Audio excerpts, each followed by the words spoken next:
Hi. Hey, happy Hey, Wednesday. me. Happy Wine Wednesday. Hey, How goes it? good. How are you? I am good. I feel like Good. it's Monday still, to be honest, but I'm so happy to be here. Me too. Jenny and I were just talking about our to-do list and how we feel that this week has just been jogging on and nothing is getting done. Yeah, but the funny thing is, it's also like I personally feel as though I've been very productive, but it's Yes. like in things that are unforeseen, that are like popping up out of nowhere, or things that I didn't think were going to get done for a long time, and stuff that I hmm get done just keeps like getting bebopped over to the other side of the list. So here we Yeah, are. same. But we were very productive for Empowered Women this week, and Oh, you we're guys, really excited to share yes. some stuff with you. We have some major, major updates for you guys. We are making moves and we're super excited to bring you guys along with us. We have some cool resources for you. So we'll chat with you guys about that at the end of the pod. But I guess without further ado, we can get into the wine. Yeah. So we're going to Spain today, you guys. We're drinking a Spanish white Rioja, which is probably not something that a lot of you are familiar with. Before I started getting into wine and studying it a little bit more, I always thought of Rioja as like a red table wine that was served in Spain. But it's still pretty hot here in Texas, so we're on that white train still. This is a 2021 vintage, and it is a blend of Villora Macabeo. And if any of you guys have ever heard of Macabeo before, that is technically the grape that is used in cava. So, um, honestly, Rioja is really the land of Tempranillo, which is where we've talked about before.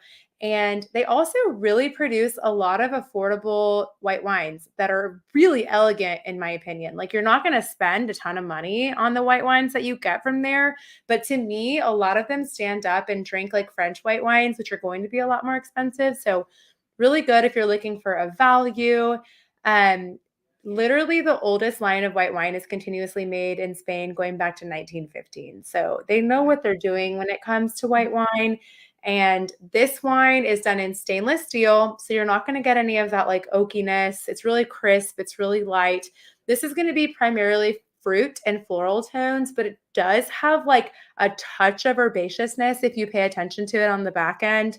But I don't think you would pick that up unless you're trying to be really astute about it. It's medium bodied and super silky and has a crisp finish due to the fact that it's done in stainless. So all around, super amazing wine, people pleaser. I think it rings in at like $12.99. So definitely a great value, especially if it's going to drink Mhm. at the Burgundy level. One of my favorites, also Spanish wine is known for being an amazing pairing mechanism. So if you're ever going to a dinner party and you want to bring something to pair with the food, this is a great option. Okay, that's really good to know. You know what you should do for all of us is you should make like a pairing chart and kind of like say like what wines go well with what meals because I have no clue. I know when I'm looking to bring something or cooking dinner, I want something that will go with my meal. I'm like, what do I do? And I just like Google it. But it would be great to have like a cute little guide. Oh, I like that you're saying like we should do a chart. It's funny, I'm actually working on a blog post for it because we're going into the holiday season. So Yeah. I know a lot of you are going to be going to people's houses and wanting to know what to bring, like for Thanksgiving, Christmas, etc. So I'm putting together a blog post on the art of pairing because it truly is an art. Uh-huh. And one of our amazing team members, Cody, who is basically a sommelier and amazing, is going to help me with it. And he does a really amazing job of like putting it in a digestible format, of taking something that's extremely scientific and making it easier for us to just kind of like take and roll with. So I think I'm gonna take Mhm. your advice and make it a chart. Okay. Yeah, and I swear I did not know that this was coming out. It's not even a promotion. That's hilarious. We're just working on all the things for you guys. Just We stay are. tuned. Yes, very exciting times. Now let's get into our rose thorn. You wanna go ahead, Jenny? Tell us Yeah. your rose and thorn of the week? Yeah, so definitely my rose, I think is our big announcement. So I'm gonna hold. We've been working on, you guys. We've been working on developing our webpage, and we also have an ebook that we're gonna talk about at the end. But it was just such a labor of love for both of us. And I found it to be extremely personally rewarding. I love working on creative projects. I'm in a season of my business right now where just always this time of year, November, December, things really slow down from a tax perspective. And I love it, not only because I get break, but also my creative juices right now are really flowing. And I feel like I'm just like constantly in flow with regard to that. So my soul was like extremely fed by the endeavors that we worked on this past week. So we'll really past month and a half, really. Yeah. Yeah. So that's definitely my rose. My thorn is over the weekend. The allergies are historically and famously bad here in Austin, but over the weekend I started having like sneeze attacks every single where I was going. And on Sunday night, I actually thought I was going to get sick from it. And I was like, I ain't got time for this. So my allergies have been like almost to the level of sick this week, which sucks. But on Sunday, I went to bed super early and like got a ton, like 13 hours of sleep. Wow. Okay. And I actually am feeling better. So I'm on the up That's and up. good. Yeah, What about you? I hate being sick. So Rose is basically what Jenny was saying. So Jenny times two about what we're announcing later and all the fun that we've had, turning this into something for you guys. And then it's also my favorite week of the year. It's Halloween week. Hey. So just so excited for Halloween and went and saw like so many of the decorations around this city this week, and they go like all out. Some of these brownstones, they spend like thousands of dollars just on decorations. And it was so fun. This is like the first time I actually think that I ever like walked around the streets to look at them, but it was really cool and very fun. And let's see, my thorn of the week is, I don't know why, but I have been sleeping in like late. So I guess late for me is like 7:30, and I like absolutely hate it. I don't know. You guys are probably gonna think I'm like nuts, but like if I get up like if I'm still sleeping past 7, I just feel like I've like wasted the day. It's like a terrible, terrible thing that I have. Even on the weekends. I don't know. I get up so early. It's so And this bad. is where Michelle and I diverge. So that has been my thorn. And even though I've been going to bed actually like pretty early, so it's like weird. And Well, then it's your just body like telling you to chill out, man. exactly. I'm telling you, Yeah. your body shuts you down if you don't do it. Yeah. That is so true. But yeah, that's my thorn. So hopefully I'm gonna work on it. I worked on it today, starting today. So I'll have You guys hopefully watch that'll be my out. rose. If y'all are in New York City, watch out. Michelle's gonna wake y'all up at 5 a.m. Yes. Banging down your door. Yeah. Um, Definitely. all right. Well, you guys, Okay. we're doing our first ever book review today. Michelle and Mhm. I know we've given you guys recommendations before, but we did like a book club this month and it was really fun. And the book that we're talking about today is Will Guidara's Unreasonable Hospitality. Amazing book. Like literally we couldn't have picked one that was better for our first review. Michelle and I had so many takeaways. Before you stop listening right now because you're like, I'm not in the hospitality industry, I would challenge you and say, yes, you are. It doesn't matter what your background is. It doesn't matter what your industry is. This book has helpful tips for everybody in any line of work. And he's an amazing storyteller and had so many nuggets. So before we dive into that and our takeaways, Michelle, why don't you hit us with our quote of the week? Yes. I had to do one from the book. And so it's by Maya Angelou, and it's people will forget what you say, they'll forget what you do, but they'll never forget how you made them feel. And I thought that this was like a great quote. Like Jenny said, a lot of, professions deal with serving others. And, many times people will remember that like one little thing that you went out of your way to do for them and how it made them feel. So I thought that was so important, especially in our industries, and just kind of like reinforced for me like why I do what I do and why I, love to help others and love, to do those special things for them, to, know that any moment they'll think of me and think of that special time and how that made them feel. You know, it's So funny. love it. I never do this. I'm actually gonna piggyback off of you. And I also have a quote from the book, you guys. Oh, there you go. Let's see. Let's hear it. I read this and highlighted it, and I was like, I want to hang this in my office. So Will Guidara was talking about a quote that meant a lot to him, that he actually also has hanging in his office, and it's Calvin Coolidge. It's a little bit lengthy, but totally worth it.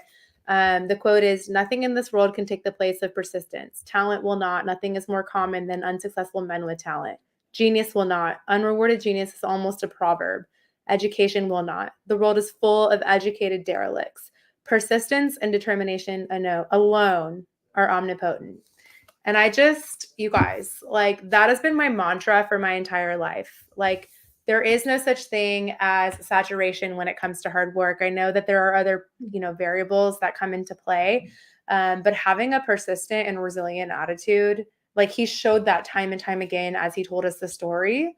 But just in any endeavor, it's so important to be persistent. So I highlighted it. It really stuck out to me. And I just loved that aspect of the book.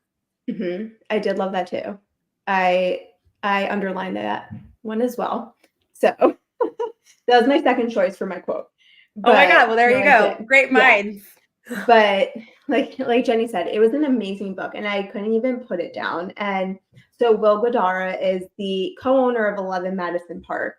So, and anyone living in NYC or also throughout the country or world, I'm pretty sure you've heard of 11 Madison Park or one of the restaurants that he's worked in. And it just describes how he led like the restaurant to a culinary excellence and going from not even making the top 50 list to going to number one, getting 3 Michelin stars, and then also 4 stars from the New York Times. And I could not put this book down. Like, even though it wasn't even like a fiction book, but I just had to keep reading it. I also read it like this whole weekend. That's all I did was read this book. And it was so good. I actually went to so when they opened the Nomad, I've actually visited the Nomad, and let me tell you, it was one of the coolest experiences I've ever had. So first, their bar is a library with all these books, and it's so like cool and old school. But then the best thing was they actually had this elevator that took you like up to this private room that they had, and they would like showcase different types of alcohol in different rooms. And they had this like whole theme. So we went to a room that was like a jungle theme, and they were serving like these like smoky like mezcal cocktails, and it was so fun. Oh my God, you're gonna It have was to so take me cool. when we go. I want to Yeah. go to like he basically, if any of you live in New York Yeah. and want to achieve or go somewhere that has achieved culinary excellence, this book is chock full of recommendations. Yeah. And No, it I was really like is. Yeah. aggressively highlighting that. And Uh-huh. I mean, okay, like honestly, Michelle, you and I have had so many conversations about this book as we've been reading it. And we're going to kind of walk you guys through some of the applicability of the lessons that were learned. But I think it'd be really cool for us to both share some of like our key takeaways with you guys without giving away the book, because I genuinely think that you guys need to go and read this. There are going to be some spoilers in this episode, but we're definitely not going to do like a dive into the plot of the book, if you will. We're just going to talk about some of the takeaways and some of our personal experience with it.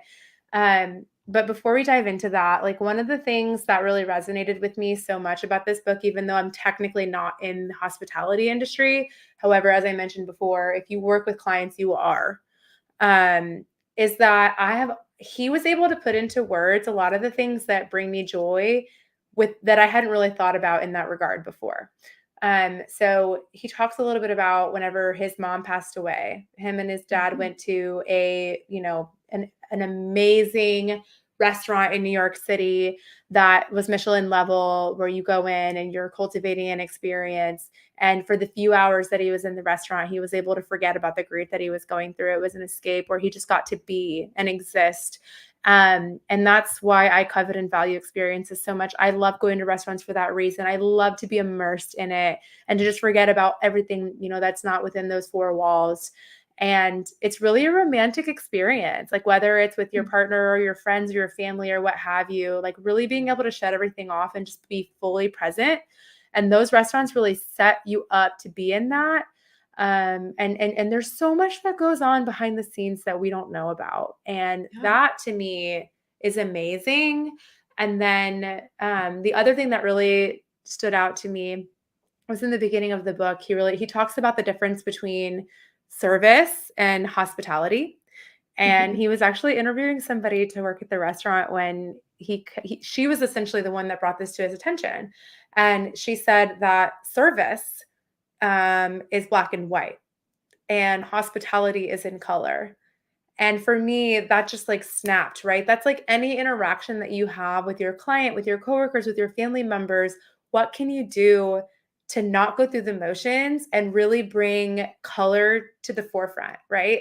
So I just Mhm. loved that. And I feel like he embodied that for the rest of his career. And that was like definitely coming through on the page as he was telling the story. Yeah.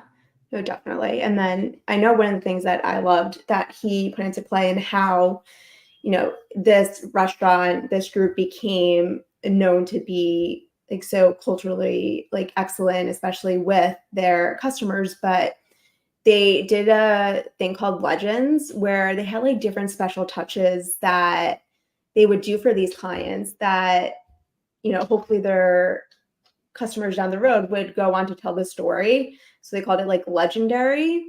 And my favorite one was actually like the New York City hot dog story where Yeah, he loved that overheard a one. table, talking about how the one thing that they didn't eat, during their time in New York City was a dirty water dog. And he actually ran outside, got a hot dog, went back to the chef and actually had the chef like plate it. And I thought that was like great. And it just had me thinking, like, these are some really good ideas, like, more restaurants or even like people in the service industry should, take on some of these ideas. And another one I liked was how when a person's coming into the restaurant, they always ask them where they parked. And if they are at a parking meter, they will go and feed their meter for them throughout the dinner so they don't have to get up. And that was just like really such like a special take on it. Yeah, and to Mhm. Michelle's point, I loved the legends as well. So transferable to any other industry, right? Gifting or giftology, if you will, is something that every industry or any client-based industry should be really thinking about. And a Mhm. couple of my favorite examples from that, where there was a couple that came in for a meal. They were obviously celebrating an anniversary or something special, and the sommelier came over to the table, and he was walking them through the wine list. And the sommelier was talking to them and they said, hey, like we wanted to have a bottle of champagne when we got home. We accidentally left it in the freezer. How long is it okay in the freezer? And for those of you who don't know, the answer is like about 90 minutes. So not very long. And the sommelier, instead of like, giving them bad news, actually got their apartment keys, sent somebody on their team to go back to the apartment, take the champagne out of the freezer, put it in the refrigerator with a tin of caviar. If that's not service, Wow. Yeah. I don't know what is, right? Mhm. Um, and Will Guidara is really good friends with a super successful real estate agent in New York City. And he went to go speak at a seminar because he does a lot of seminars now and asked everybody, like, what is your go-to closing gift? And I'm sure all of you can guess what it was. A bottle of champagne or a bottle of bubbles. It's the most frustrating part is I bet most agents don't even give real champagne. But anyways, it's kind of thoughtless, right? It's kind of known in our world that champagne is used for celebratory occasions, but you've just spent an Mhm. entire transaction with this person in what is typically going to be the biggest transaction of their life. Like you should know more about them than I need to get them a basic bottle of champagne, right? Right. So he gave, and it doesn't even always have to be expensive. He was giving them a ton Yeah. of, ideas. One that I really loved was when you move into a new apartment or a new house, your coffee isn't readily available. And if you're me, I'm pissed about that in the morning because I want coffee first thing. So he basically like would give them fresh ground coffee beans from a local coffee shop and a nice coffee maker to use the morning that you get into your new place before you can dig out your espresso machine or what have I love you. that. Yeah. And I was like, that's so thoughtful. So there's just so many things that you can use and like that will take you to the next level with your clients. And Mhm. maybe they would have appreciated you and your expertise. But when you do something personal for them like that, they're going to remember you forever and always continue to work with you. Plus, Right. from a business perspective, one of the things that Will Guidara said, like they would do some crazy stuff for this legend. Like they would spend a lot of money. Like Yeah. if you were having a red-eye flight, they would put together a care package for you. There were so many things that they would do that were really over the top. And he said that it didn't matter from a line item perspective or how much it cost. They got that money back like 50-fold from Yeah. word of mouth for people telling those stories because Mhm. stories sell. They do. Yeah. Storytelling does sell. It does. And yeah, I love that. And another aspect of the book that I loved was their ownership programs. So, and this actually got me thinking how Will went to a restaurant, and I think it was like a four-star restaurant. He sat down, the meal was great. And it came for like a cup of coffee. And he was like, the cup of coffee was just like mediocre. And he was like, why aren't people putting more effort into their coffee? I mean, it is still a part of the meal. So he went and revamped like the whole coffee station. He actually turned it into what's called an ownership program. And he gave one of the employees of the restaurant ownership of that, and they like transformed it. So one was an ownership of coffee, one was an ownership of a beer program, one was ownership of cocktails, linens, so on. And I thought that was really important, especially if you are a leader or oversee a bunch of people. It's so important to make them, feel special and also feel like they have a part of something that also ties into the culture. And when you feel like you're wanted and needed, I think you work, 10 times more and you give it, because you just have passion for it. So it's kind of like your baby project. So I Yeah, it love just that. goes. I did too. And it just goes Yeah. back to everything we stand for here, which is to empower people, right? Like people are going to be a lot more effective at their jobs if they feel like they have autonomy and they're empowered to do what they know best Yeah. versus directives all the time. And his leadership style, I encourage you, if you're in any position of leadership, whether that's in your household or at work, to read this book and take notes on everything Will Guidara does, because his humility, his ability to lead from the front, and his ability to pivot and admit when he was wrong is something that all of us as prospective leaders need to embody if we're going to be Yeah. successful. And I think that for me, I just really loved everything that he had to say about, like, obviously, when you start new endeavors, as we've mentioned before, you don't get the confidence until the very end. No one knows what they're doing when they start something.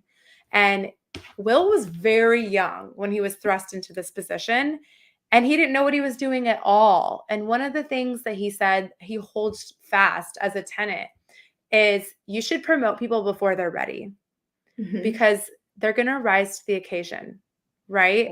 All of us in the entrepreneurial space have to rise to the occasion. We always have Hmm. to do things before we're ready. Yeah. And him having the know-how to really convey that to the team and to really be able to walk that out. And then when he didn't walk it out, to be able to apologize for that, that's huge. It is. Yeah. Yeah, you definitely don't see most people doing that and taking ownership and responsibility of, say, times that they failed. And also to Jenny's point, a lot of times if we're thrown into a position, always remember that growth happens outside of your comfort zone. And a lot of times I think we want to know it all or have everything ready before we jump into the next step, but you really don't have to know it all. And it's like the beauty of like growing pains, and you'll learn along the way. So, Will was saying even like he went into it really early, but he grew over time and learned like everything. He started waiting tables and then worked his way up as GM and then co-owner. So that was really cool to see also, because I Yeah. know I feel that way a lot of times. Yeah. And it's interesting Hmm. off, right? Because it's like, for those of you who have any sort of connection at all with the hospitality industry, achieving stars is a very stressful, huge deal. Yeah. And he was able to cultivate 4 stars from the New York Times and also from Michelin. And he was able to rise the restaurant to the #1 in the world of the top 50. So the kind of pressure that's associated with that would cause many people to break, but he was able to maintain humility and be a leader throughout that. And it makes everything more digestible for us as business owners and as humans, because there's going to be challenges that are presented and there's going to be setbacks. Like there were times that he talked about in the book that they actually went down the list every year on the rankings when they were trying to climb up the list. Mm-hmm. He had to deal with really shitty New York Times reviews where people basically panned him, Yeah. and there's so much adversity that is going to present. And one of the things that Will talks about that his dad taught him is seeing adversity as an opportunity. And that kind of goes back to what we've talked about before in failing forward, right? Failure Yeah. is not a setback, it's a setup. Right. So many tenets in this book. I genuinely believe that unreasonable hospitality is applicable to everything. And with regard to what unreasonable hospitality is, it's going above and beyond, right? In every Yeah. aspect. It's taking what is average and what is acceptable and making it exceptional. Mm-hmm. And I know me personally, and I think Michelle would agree with this, like we strive for exceptional lives. Yeah. And I think that bleeds over into every category. It really does. And there were so many principles in this book that we've shared with you guys on our live streams in the past. And, a few of them are leading with intention, making sure you're delegating, collaboration, being persistent. And it was, cool to see these topics come up and be like, oh, like this is something that I strive for daily to know. Yeah. And it kind of like just reinforced, everything that I stand for. And like I said, it was amazing. And I really think that everyone should go out and read it. Absolutely. I hope we Yeah. did an okay job of not giving away the farm, but giving you Yeah. some of its basic tenets. Mm-hmm. But Michelle and I were talking, and I think it's a perfect segue for us. One of the things that Will touches on in the book is burnout.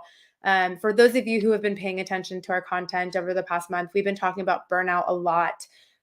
When Michelle and I started looking into it, it was really alarming to see how disparate the impacts are on women and how much both of us have had to deal with it for our whole lives, and how our family and friends have had to deal with it, and how there's really not very many resources out there to help us deal with it. Michelle was like, they're so boring. All the ones that we're finding are boring and Yeah. dull, not applicable. So we decided to do something about it. And We did. for those of you who follow us on Instagram, we wrote a book, which talk about doing something that you've never done before. We both didn't know how to do it, but we did it, and it's out in the Yeah. world, and we're both so very proud. And we think that there, obviously we're biased, but we think that there are a lot of tactical resources in there for those of you who are struggling with burnout, or who have ever struggled with burnout, or who know somebody that might be. The book is called Recharging Your Batteries, a guide to burnout for women. And it is available for those of you who comment on our Instagram right now. We're doing a promotional limited time giveaway for free for those of you who want to comment ebook. We will make sure that it is in your inbox. We have a lot of really exciting things coming up for the Empowered Women brand, and we're so excited to take you guys on that journey with us. Yes, we are. We can't wait. And like Jenny said, making this ebook was just kind of getting out of, well, I know my comfort zone. So I probably was the first person that would ever say, like, I would never do that. But doing it with Jen, it was actually like really fun. And we had an amazing team that helped us bring it to life. And we're so excited to bring it to you. And then also in the future, just write more. Yeah, we have And give you guys so many some good coming. resources. Yeah, we do. Absolutely. So, So what we yeah, discerned is we liked it and we're good at it. So there will be more. I'm just kidding. exactly. Exactly. No. Oh my gosh. But yeah. So, like you said, go out, get this book. I believe you will not be sorry. And next time you're in NYC, maybe you could go to one of the restaurants and just see for yourself, get that feel of Unreasonable Hospitality.